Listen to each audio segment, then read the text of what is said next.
a valorização do servidor de carreira não é uma questão trivial.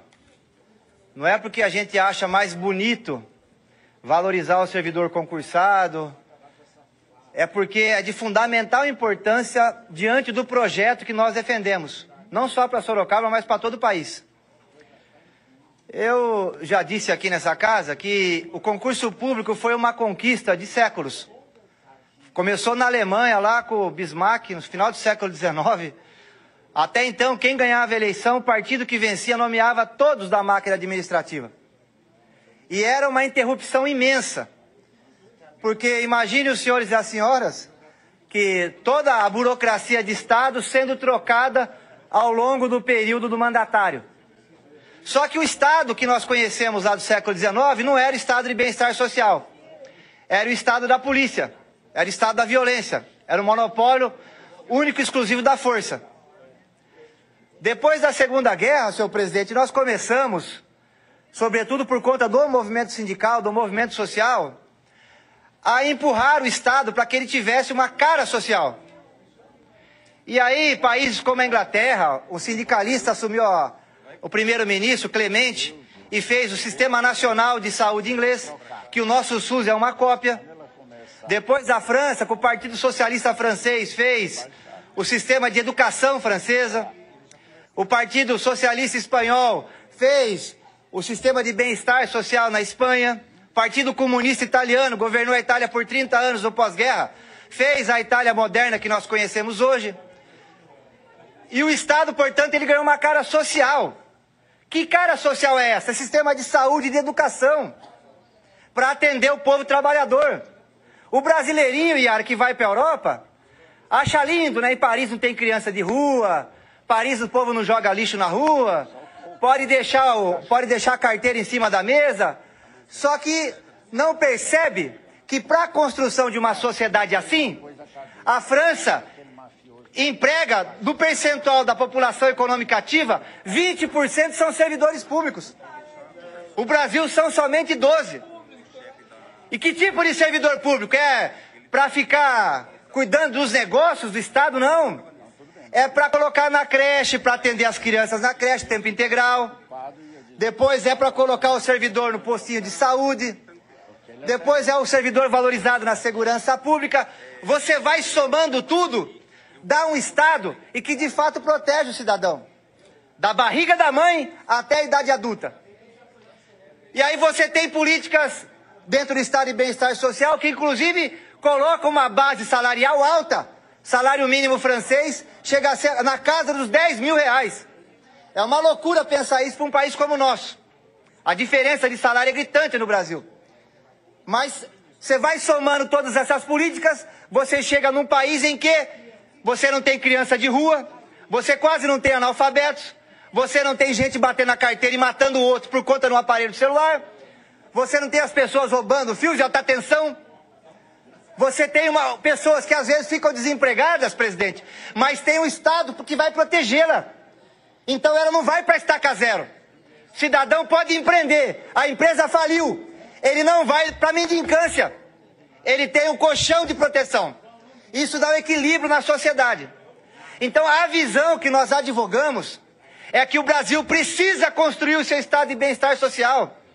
A Constituição do Ulisses, a Constituição Cidadã, ela apontou um caminho, que é construir o SUS brasileiro, ter uma política de educação vigorosa, ter profissionais de segurança pública, ela apontou um caminho. Só que ficou um caminho manietado, porque nunca nós colocamos os recursos necessários para viabilizar esse estado de bem-estar social aqui nos trópicos. Então, quando a gente fala de valorização dos servidores, não é porque é capricho da oposição, é porque nós somos vinculados historicamente ao movimento que construiu o estado de bem-estar social, tanto na Europa, que trouxe esse movimento para o Brasil. É a luta do campo progressista brasileiro. Vamos lembrar que o Darcy Ribeiro foi secretário do Brizola e tentou fazer a escola de tempo integral lá. Ia fazer como? Com o servidor, que era o CIEPS, servidor público. A nossa luta em defesa do SUS.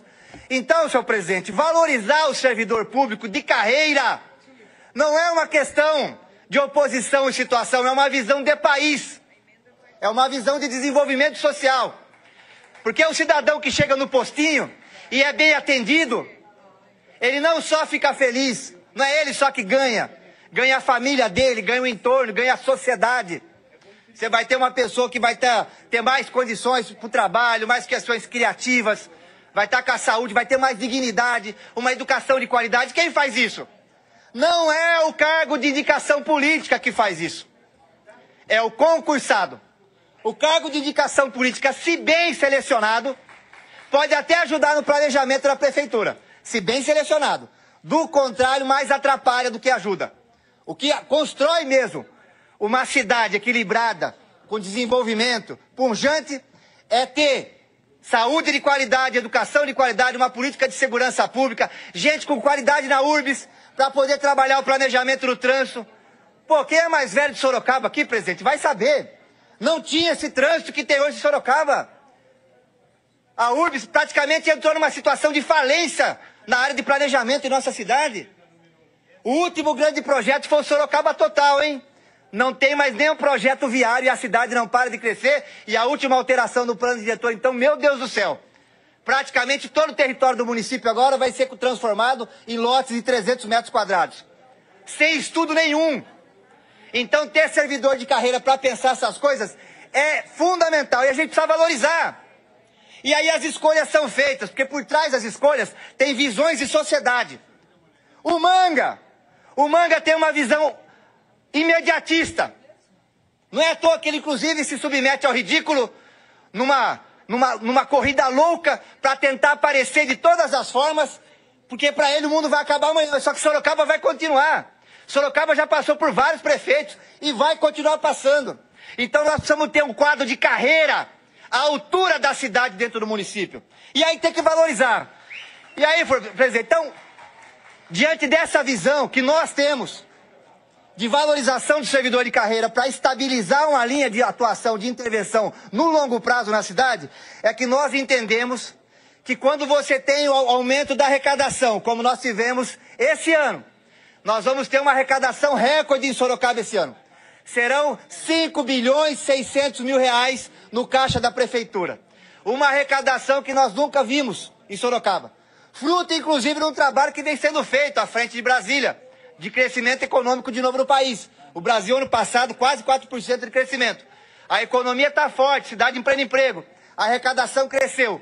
Diante do crescimento da arrecadação, então a questão que se coloca é a seguinte: aonde vai alocar o recurso? E aqui entra a questão política e a nossa divergência com o Manga. O Manga fez uma opção no final do ano. Possivelmente fez uma reunião com os secretários e avaliou que tinha aumento da arrecadação. Tinha dinheiro disponível. E aí o que ele fez? Tinha duas opções.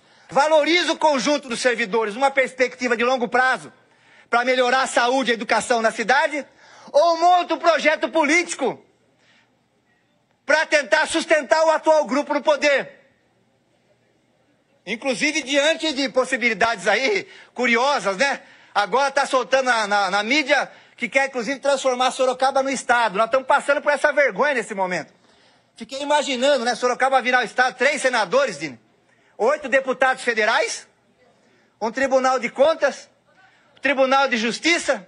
Não, assim, diz que vai mandar o projeto para essa Câmara. Eu quero ver ter coragem de se expor ao ridículo desse tamanho, de mandar um projeto para a Câmara estudar esse assunto. Né? Mas ele tinha essa opção na mesa. Está sobrando dinheiro. A arrecadação aumentou. Ele não está fazendo obra com dinheiro próprio, está procurando financiamento. Aqui não tem crítica a isso, hein? Financiamento é importante. Mas a arrecadação aumentou. E aí o que ele fez? Na reunião do secretariado. Vai valorizar o servidor público com excesso de caixa? Ou vão fazer outra coisa? Ele optou pela outra coisa. E aqui é a hora de expor essa situação. Que opção política, todos têm o direito. Só que nós estamos no debate público numa sociedade democrática. Então a opção política tem que ser analisada. E é obrigação da oposição fazer uma análise crítica dessa oposição. Dessa opção. E o Manga fez qual opção?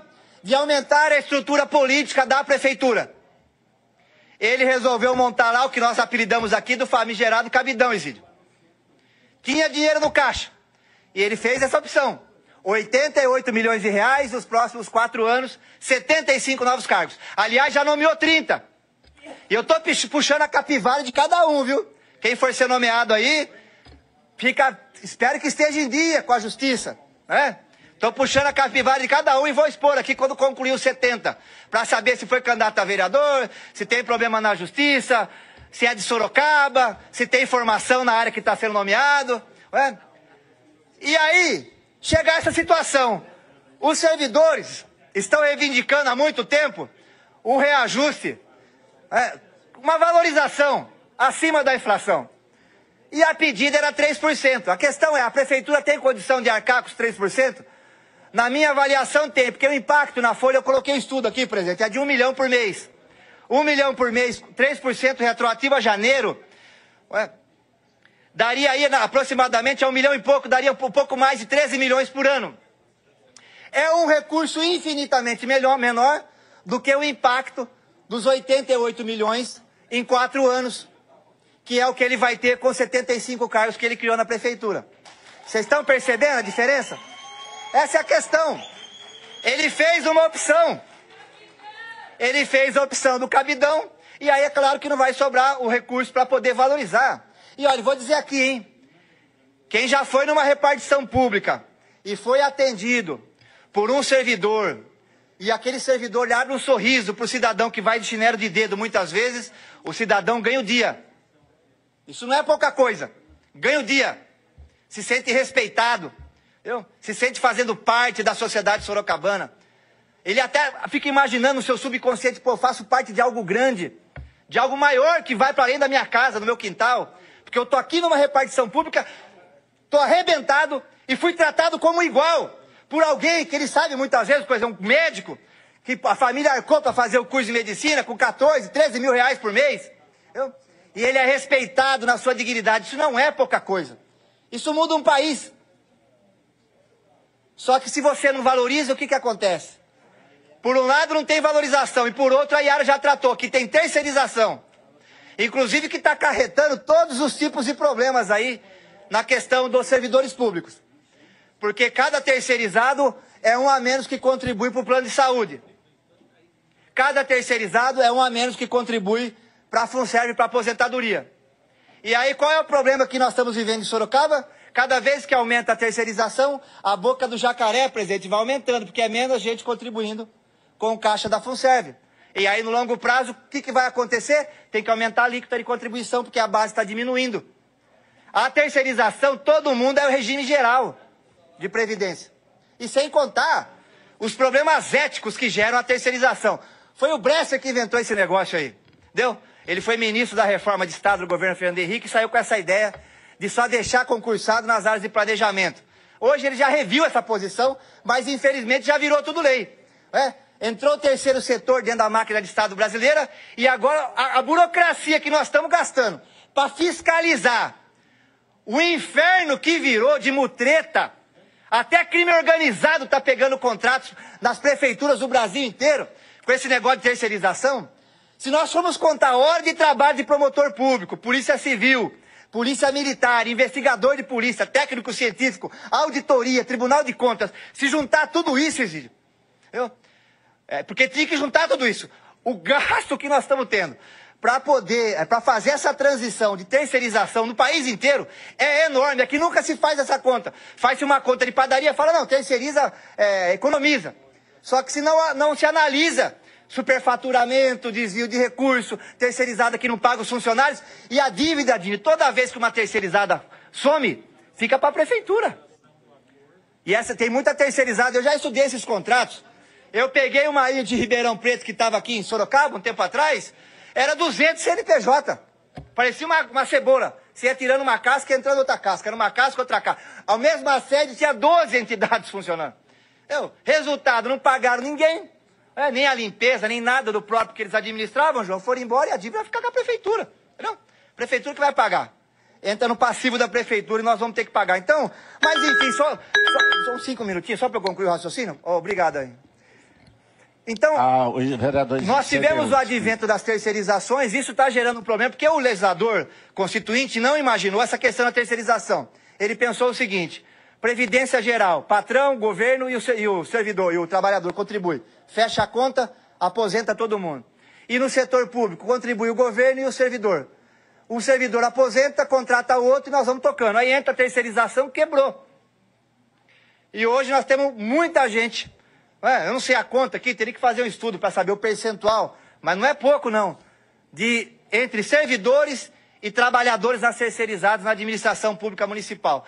Se fizer essa conta, pôr na régua, nós vamos descobrir o problema da saúde e vamos descobrir o problema da Previdência Municipal, do caixa da Previdência Municipal. Então, assim, essa é uma questão problemática que nós temos aí. A outra é o problema de longo prazo, que é da valorização do servidor. Então, aqui, senhor presidente, não é uma questão de capricho. Eu fiz essa emenda aqui, na verdade, é para poder dialogar e prestar até contas para as pessoas que esperam esse posicionamento de nós, que sabem que é necessário, e não são poucos no país, não são poucos aqui em Sorocaba, que sabem que é importante valorizar os servidores de carreira. O governo Manga vai acabar, vai entrar outro prefeito, eu vou estar aposentado, meus filhos vão estar crescendo aqui em Sorocaba, e os vereadores não vão ter mais nenhum aqui na Câmara, e a prefeitura vai continuar lá. O postinho de saúde da UBS lá da Barcelona, Dini, que já está lá, não sei, acho que vão bater 100 anos, o prédio, então está lá, a Santa Casa, desde o século XIX, vai continuar lá, a cidade vai continuar aí. E nós temos que pensar nisso também. A valorização do servidor de carreira é fundamental e não custa muito. Por isso que eu queria pedir o apoio para a emenda. É R$1 milhão a mais por mês e a gente consegue pagar os 3% retroativo a janeiro. Se não tivesse feito cabidão, os 88 milhões, nós poderíamos pagar até mais. E o Manga sabe disso, entendeu? Porque o custo por mês, 90 milhões, 4 anos, você faz a conta, dá 15 milhões aí. Pouco mais de 15 milhões, poderia usar esse recurso para valorizar os servidores. Então aqui está, na verdade, uma divergência com o atual prefeito em relação à visão de Estado, visão de país e visão de município também. Ah, mas e o governo federal, Raul, como é que está? Governo federal, entre 2023 e 2026, o reajuste em média vai ser de 27%. Porque estavam também, porque não é um problema municipal não, viu? O Guedes chegou a dizer numa reunião que tinha que pôr uma granada no bolso do servidor público. Era inimigo do servidor público. Diz que tinha que destruir as carreiras. Foram 4 anos de reajuste zero para os servidores públicos. A UFSCar que nem papel higiênico tinha. Eles cortaram os recursos de todas as universidades federais. Secaram tudo. E queriam privatizar tudo. E a coisa curiosa, iam vender até o Butantan, né? Aí veio a pandemia, o Butantan foi resgatado, virou uma fênix. Surgiu das cinzas o Butantan e todo mundo viu a importância de ter um instituto como ele. Mas é uma linha, então, portanto, é uma divergência de perspectiva aqui. Eles acham que a iniciativa privada resolve tudo, nós não. Nós achamos que tem que ser pelo setor público, sobretudo as áreas sociais. A democracia, ela tem fundamentos, e um delas é o movimento sindical. Se nós não tivéssemos movimento sindical no Brasil, o trabalhador estava trabalhando 18 horas por dia ainda. Era assim no século XIX. Inclusive a vereadora nossa aqui, Salvadora Lopes, mulher mais votada na eleição de 36, foi caçada pelo governo do Estado Novo do Getúlio. A briga dela, e ela ficou popular em Sorocaba porque lutava para que as tecelãs pudessem ter uma jornada de trabalho na época reduzida. Eram obrigadas, inclusive, a amamentar na linha de produção. Então, pensar o mundo sem pensar o movimento sindical, o movimento social, é jogar na lei do mais forte. É partir para a barbárie completa. Então, o movimento sindical nós temos que sempre valorizar e apoiar. E quanto mais democrático for, eu acho que é melhor. Então, assim, minha opinião é que tem que ter feito aí várias assembleias, várias reuniões. Agora tem que, a crítica nós temos que tomar muito cuidado para não jogar a criança, a ave, a bacia, tudo fora. Porque o movimento sindical, o sindicato é fundamental importância. E não podemos também tirar a responsabilidade do Manga nisso tudo. Porque é ele que tem a caneta. Ele que tem a caneta. Se ele pode agora chamar uma coletiva lá no Censodar e falar, não, estou dando um aumento aqui, tem a caneta. Ele poderia não ter mandado o cabidão e ter feito a valorização. Agora, em relação às questões aí da Assembleia, eu acho que quanto mais reunião, melhor. Já disse isso à direção do sindicato e quero deixar registrado aqui que o processo democrático é salutar, importante, tem que ser aprofundado, inclusive. Então, presidente, era isso que eu tinha a dizer. O Manga está tendo as consequências aqui da opção que ele fez no começo do ano. E o drama e o triste é que todos nós vamos pagar por essas consequências. Porque ele fez uma opção quando tinha margem no caixa, e agora essa margem diminuiu bastante, e toda a sociedade sorocabana vai sofrer as consequências, porque infelizmente a valorização que nós precisávamos para os servidores públicos, ela não vai acontecer na medida que nós queríamos. Pelo menos nós não vamos ter aí, além da inflação, já vai ter uma reposição, não é de todo mal o projeto, mas nós poderíamos ir além, se a opção política por contratação de cargos de indicação política não fosse feita no começo desse ano.